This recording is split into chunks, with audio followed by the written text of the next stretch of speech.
سلامونه او احترامات ګرانو هیوادوالو، خدای دې وکړي چې ښه واوسېږي.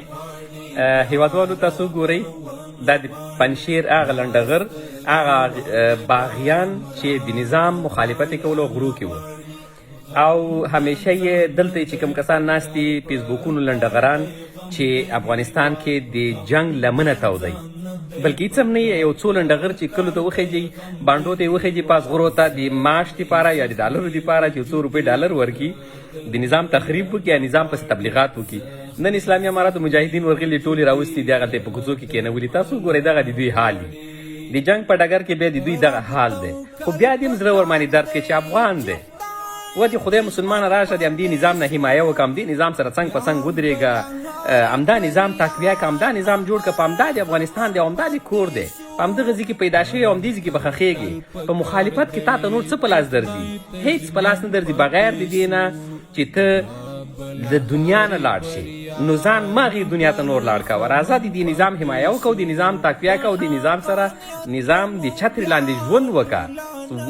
یو افغان په حیث درته وزر کوم هغه کسان چې هغه د دې نظام مخالف دي، راځي د نظام سره ودرېږي، دا نظام تقویه کوي، کنې دغه به محال وي. ورته وګورئ، باور وکړه زه نه پوهېږم چې زه څه ووایم دوی ته. نور تاسو وګورئ دې ویډیو کې لاس تړلي ټول پراته دي. آیا دا دې خوښېږي؟ دغه رقم ته بېعزتۍ ژوند دې خوښېږي چې اسلامي امارات مجاهدین دا رقم د ژوند تا ته درکړي؟ راځه نور دې نظام سره ودرېږه او دا نظام تقویه کړه چې ژوند وکړي لکه څنګه چې دا نورې ولسوالیو کې آرام ژوند خلک لري. د پنجشیر د ولسوالۍ خلک دې هم دغسې آرام ژوند ولري، دا هم د افغانستان یوه برخه ده. او اسلامي امارات مشرتابه زه مطمئن یم چې د نورو سیمو نه زیات اسلامي امارات مشران پنجشیر ته زیاته توجه لري، ځکه چې پنجشیر ورته ګران دی او پنجشیر ورته ډېر زیات محترم دی.